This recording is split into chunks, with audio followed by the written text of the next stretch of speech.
Welcome everyone back to Pommy and Oz. If you are new around here, make sure you hit the like button, hit the subscribe. It does help the channel out.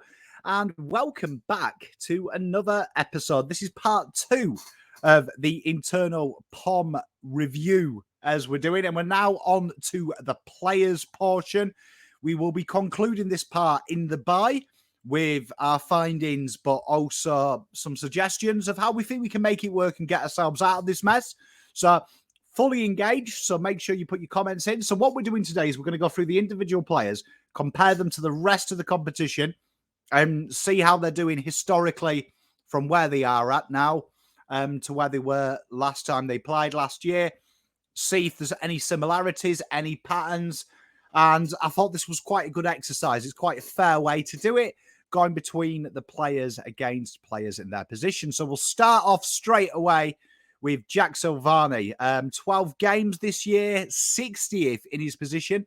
That's counting as the high half forward, below average in the key stat lines versus the field, and he's down 24%. Now, he had a standout game really against West Coast in the 108-point win, but so did everyone. The 3 goals, the 4 marks. Big thing with Jack is you look quite down on his inside 50s, his score involvements. It's a very important position, particularly when you look at the other, as they call them, them medium forwards, them players. When you look at these positions, you're thinking, you know, your Bailey Fritches, you're thinking your Dylan Moores who work high up the ground, you know, even to the lesser extent. And obviously we're at the other end of the spectrum now, but, you know, your Toby Greens, your Charlie Camerons that work that high half forward flank, that conduit, your Tom Papley's. Definitely a big issue for Carlton, particularly getting the ball in. Genuinely, I think would all agree, our key forwards need entries inside 50 deeper. You're looking at these guys. Obviously, a caveat, Voss likes him in the ruck, which does him.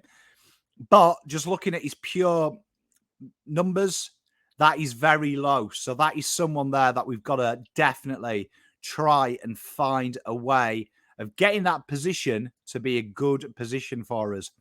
Paddy Dow, interesting. His output is up by 17%. Obviously, 2 subs. It's harsh, below average. Interesting enough, if he played them 2 games and he maintained that, he'd be looking at AFL average. So that is something to look in. Definitely a point of difference. We have seen the difference in the short time that he has come on, that he gives us something different, particularly his disposals per meters gained is quite high, which is something that you're definitely trying to get a look out for when you're doing this. This is a very important position for Carlton. The midfield, you'll see when we go through these players, he's definitely one of them players that it kind of looks obvious to the naked eye that you need a point of difference. The midfield is definitely one of them areas at the moment that Carlton are struggling with. Big style, really. It has to be said. And you look at him, he's interesting enough. He's around that great little conduit player when you look at him when he's played for Carlton. So stiff to rate him, but we have to do it. We've ignored players that have played less than 2 games as well. That has been the cutoff. Jesse Motlop up next, the 12 games, 54th, below average, negative 15%. And this is kind of a 2-fold attack, right, with Jesse. 1, how he's being played, and there is similar players there. But 2, it's the entries in. It's not really giving him a chance to be front and centre, and that's causing him to go deeper and deeper. You're really looking to have one of these players when you look at the top teams in the good to elite category. And Jesse's been down, as you can see, 15%, and that's a big issue. We need to find a third avenue to go. At the moment, it's kind of Charlie Kerner or bust with Harry in his set shot difficulties as he is. So this is definitely an area of concern. The people who are accompanying Charlie Kerner and Harry to an extent, you want to find avenues to go, particularly from midfield, but particularly from your small forwards. And Jesse, unfortunately, this year hasn't really had it. He is in the top 20 for tackles inside 50, but he also needs to work his output there. The top teams have one defensive-minded small forward with 2 attacking ones. Carlton at the moment, if you're grading them, it's 2 with 1 who can kick goals in Matty Owens. And that being said, when we come on to him, it's still not crash hot. So definitely a point of concern. This is an interesting one. The wing position, particularly the way Carlton would play, we would be expecting from a statistical point of view, these guys to be rated very good at the very least. 138th in the position, 55% down from the 6 games. You can see why Carlton aren't favouring him. He has been very poor. It's interesting when we've seen him as well this year that he hasn't really operated at all as we would expect to see from a guy trying to get the ball in. There have been a lot of defensive areas for him, and Lockie O'Brien is one who has definitely struggled to adapt to the change of game plan. Over to some good news. 16th, above average, borderline elite, Adam Cerra, up 29%. There's been some standouts. The guy's top 20 for inside 50s, top 10 for effective touches. It's pretty good. Also been started to be thrown on the wing as well, and his wing rating would be going up as well. Incidentally, would be Carlton's highest rated guy on the wing, which is not where you really have bought him to play, but very good. Very good. Gets a real firm 6.5 out of everything, really. Maximizes what he does. He's been very solid defensively, been very solid creatively, and really, if you want to be a top 8 side and you want to challenge, all your midfielders have got to be above average. So for him to be ranked as our best midfielder this year is a big issue, really, when you look at it. He is our most successful player as well on all metrics as output. So very impressive for Adam Cerra. Down by 15%. Rated AFL average, 71st. The guy that has been really moved pillar to post. Some good season highlights from him. The round 9 game against the Dogs, he was very strong. He was impressive in the Geelong game. When Carlton have played him in the midfield, he's been good. Definitely affected by being moved pillar to post. But this is a guy here where Carlton have really got to look for George Hewitt to get into some form or play Matty Kennedy as George Hewitt, because the next guy we're going to talk about really suffering, down 13%, which, considering that his contested numbers are still high, that is quite high. Still one of the top players in the comp for contested possession, still numero uno, which is why that output hasn't decreased. But you look around the ground, it has decreased quite a lot into the average category across midfield. And there is a big issue. And he is missing George Hewitt. Last year, I said George Hewitt has probably won 50% of that Brownlow. I stand by that, because now Cripper has had to go back to being purely contested. There isn't that creativity on the outside. He hasn't got that luxury of being pinch hit up forward. He's literally doing it in the furnace on his own. And this is something that Carlton have got to look at, because it becomes scrappy and defensive, because they're all reacting to that. Where last year he was kind of a distraction at times for the opposition, because George Hewitt and Kennedy were doing the damage. Definitely an area of concern, regardless of injury. Up next, Harry. He's flirted with it. He's still one of the top contested marks and top inside 50 markers. With the 4-goal game against North, to be down that much, though, at this stage of the season is a concern for Carlton. And it's mainly coming down to the scoring efficiency that's pegging him back down.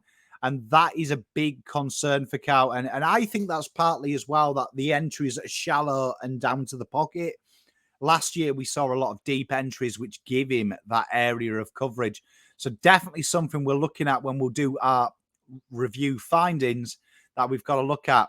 This is a big shame for me, Mitch McGovern, down 13% last year. And he's flirted with some good games. You had that really good early couple of 4 games from him. Started to find it, but then mid-period was poor. 60th in that position, and this is a big concern. And this is where we talk about Carlton. The top deep entries are usually launched from quick back half movement, and that has been traditional throughout the year, particularly when we look at the other teams that are scoring well from the back half of the ground. That almost kind of mirrors up with the actual ladder positions. And it's a shame because you look at Collingwood, they've got one of the best differentials. Essendon, St Kilda, Melbourne are there. All quick half. Carlton bottom 4 for that stat. And it's really because we need these players here to start getting the ball in this intercept and turning it. And unfortunately, they're getting the intercept and then churning the position with lows meters gained down the back. So definitely one that we're going to be looking at. Just how can we free him up? How can we find the best from Mitch? Down by 14%, 26th, which is quite low when you think there's not many ruckmen in the league. 8 below average. TDK, it's been a weird season for TDK. Helped out a little bit, to be fair, by the fact that he's doing it solo for the last couple of weeks. That could be a lot worse. The Melbourne game has helped him out. But again, you're expecting more from him, particularly when you think that there's an 800k offer, evidently, which I don't know where that's coming from. But again, you're looking for your ruck. You look at these teams that play the 2 rucks as well. That's really important to note when you're looking at that. When you're looking at the teams that do that, your GWSs that have done that in recent times with Briggs and Flynn working together. But you look at Fremantle, Melbourne, even Collingwood, when they rotate and you're doing it in the loosest sense of the word, these teams are getting something out of their second guy in another position. Phillips and Draper, they give you something in the forward or the back half of the ground. That is something that Carlton have got to look at, because at the moment they're playing 2 rucks who are pretty much just doing the rucking. And that is something that if Carlton continue with this obsession of the 2 ruck game plan, they're going to have to look at other measures. Up next is Mr. Blake Acres, and we'll get the... there we are. We get the right one. 35th in the league for where he is. Still below average, though. 11% down. This is something that Carlton have got to look at, because at the moment they are getting nothing out of their wings. Even though he is top 20 for uncontested possessions, which would usually see you poll quite a high mark.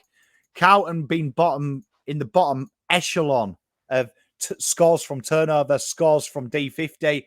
We're looking at the wings when we attack them, and this is a big issue at the moment. Blake Acres is one of the top players at unforced errors, one of the top turnover players per game, particularly when he's becoming the primary ball user down the wing.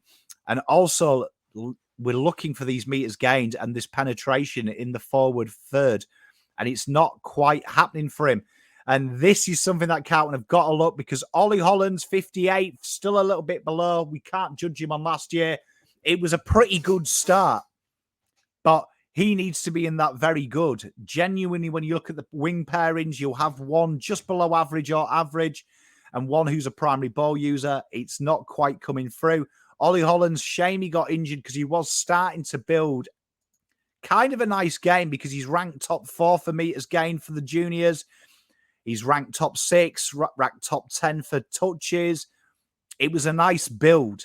So there's something to work with there. It's a shame he's injured.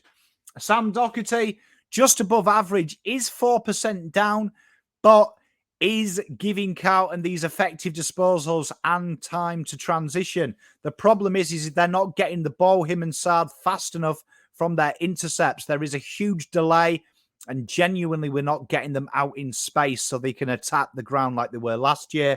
But Sam Doherty is going okay, and that is a big positive. Interesting enough, when we looked at Mitch McGovern, that the young kid here, Brodie Kemp, isn't far behind, and top 20 in the league for marks per game. He's attacking the ball hard and showing the signs of why he was potentially a top 5 pick in his draft year before he got injured. I really like this kid, and this kid here has got a quick trigger. And ideally, Carlton maybe might be looking as a sneak preview of bringing this guy a bit more ahead and letting him have Mitch McGovern's role. But it's been a solid season. This is where we start to see the tail of the tape almost. Carlton are really struggling with trying to get this guy free. And this guy has struggled, I think, because of George Hewitt being out. And what I mean by that is George Hewitt at Hull, Carlton have been reluctant to fill it with the same players. They've tried to be creative, and Sam Walsh has been bogged down. Again, decent numbers when we floated him out on the wing and got him into space at high half forward, which Voss has started to bring back. But the problem is there isn't enough of it, and they've started to press the glass when they're in trouble, and it has affected Sam Walsh's game. This is something that Carlton have got to look at, of freeing this guy up, because with him being down nearly 20%, you can see where the issues are lying, that the midfield is not getting involved in enough scoring chains.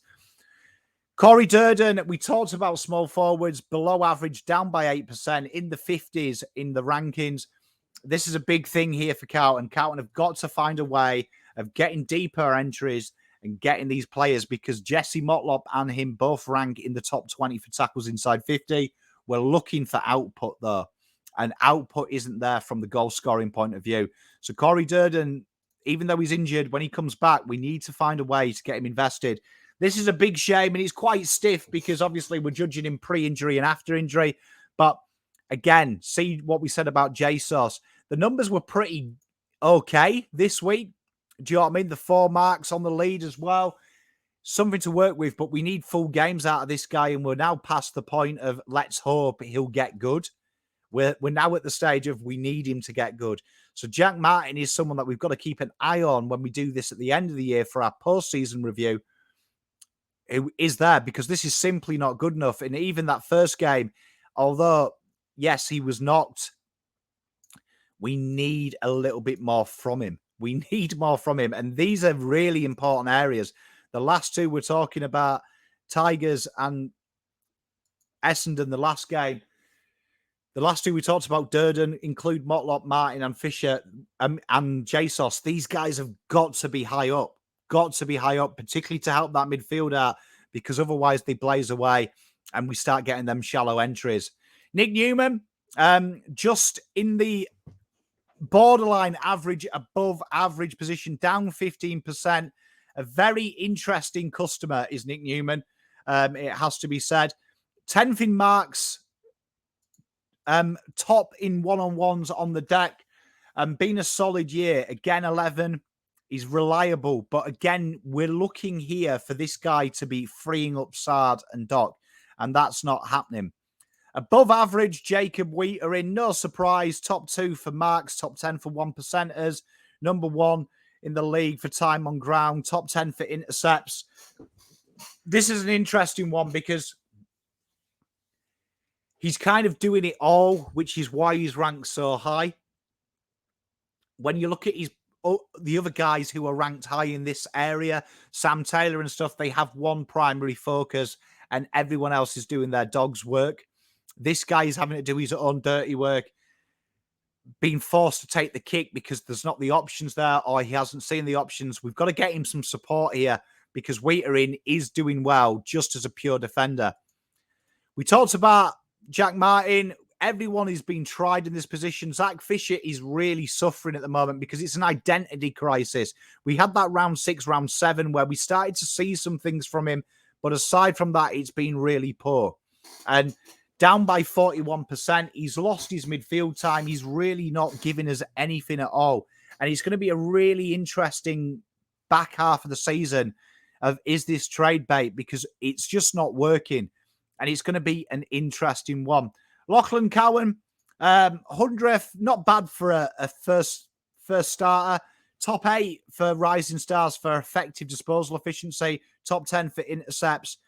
This is a guy that I think Carlton could be bold. Drop McGovern, give him that job and make him the second interceptor, and give Kemp the primary focus and have some real focus on 2024, because there's something to work with. His meters gained per disposal were very high as well.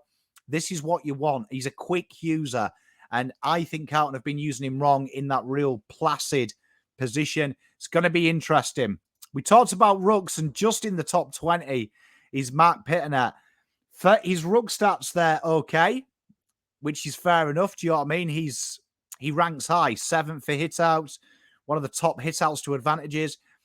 modern day ruckmen do work around the ground. And when your midfield is so below, you can't protect that. That's a really interesting thing. We've gone through a lot of the midfielders and they are very average. Down from 1% last year is our best ruckman. The problem is the midfield needs to operate really high. So that is a concern, an area concern. And we talked about midfielders fallen to 80th. And we were talking he was top 20 last year and everything was borderline elite. I know he's been injured. He's had the hand.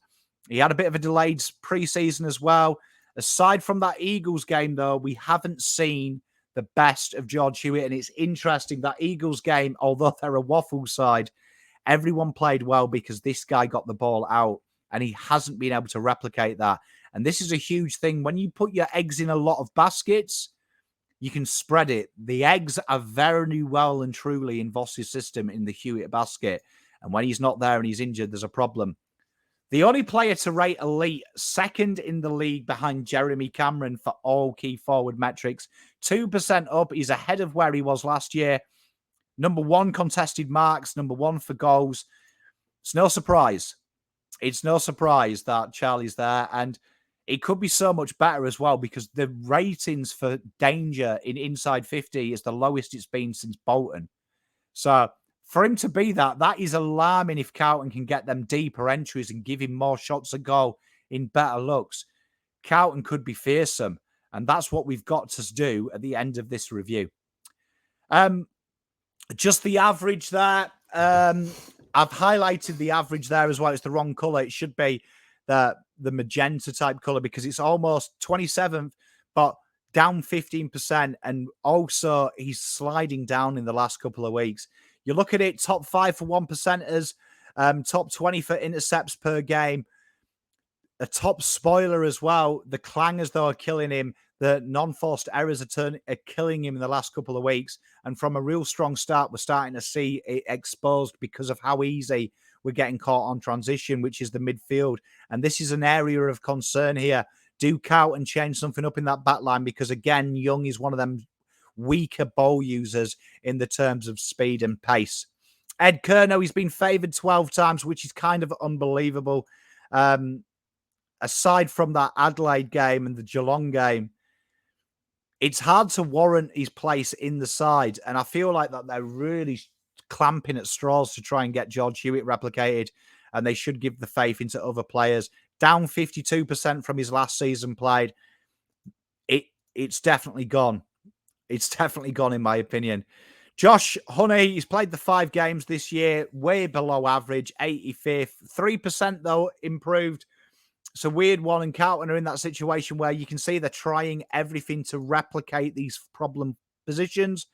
But again, it's hard to judge the forwards when they're so shallow because you're almost getting into the midfield. You'd be expecting the midfield to be having a lot of goals with where these entries are, but you're not. So everything looks disjointed, and against his peers, way below average. Some good news, though. Playing these little lockdown surplus small defending roles, 52 in the league, average nearly 20% up. Jordan Boyd has been kind of a delight, particularly with his kicking prowess and getting the chains moving. And the same with Alex Chincotta. Both of them are in that 50s, which isn't great, but it is AFL average.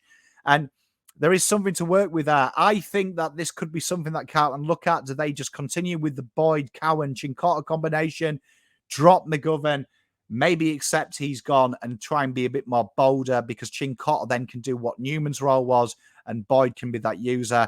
Above average, it is interesting here because his defensive numbers, top 20 intercepts per game, still top 3 bounces. The attacking numbers have gone down, but the defensive prowess has gone up.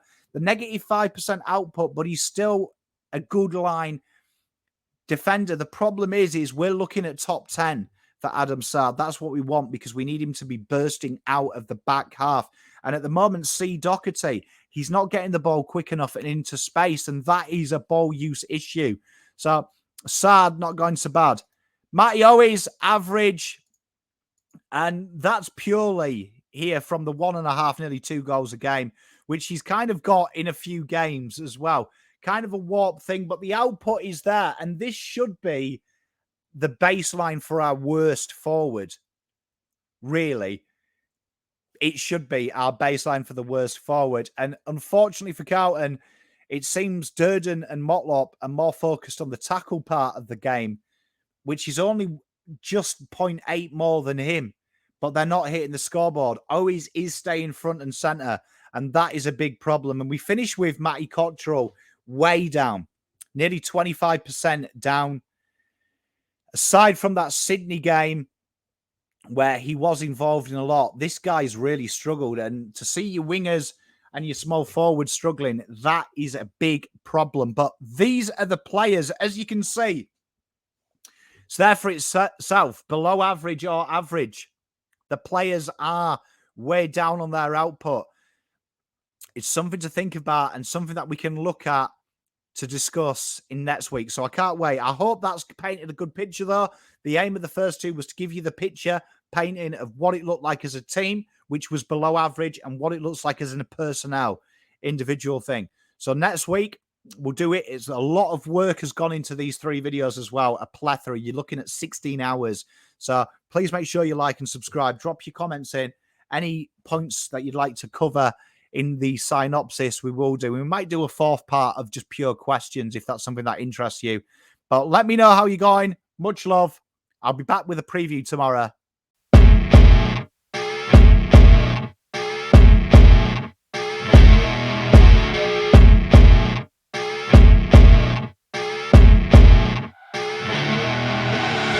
I see her rolling up, Uber black Cadillac, high heel boots and a sexy body full of tats. Baby's bad, oh baby's hella bad.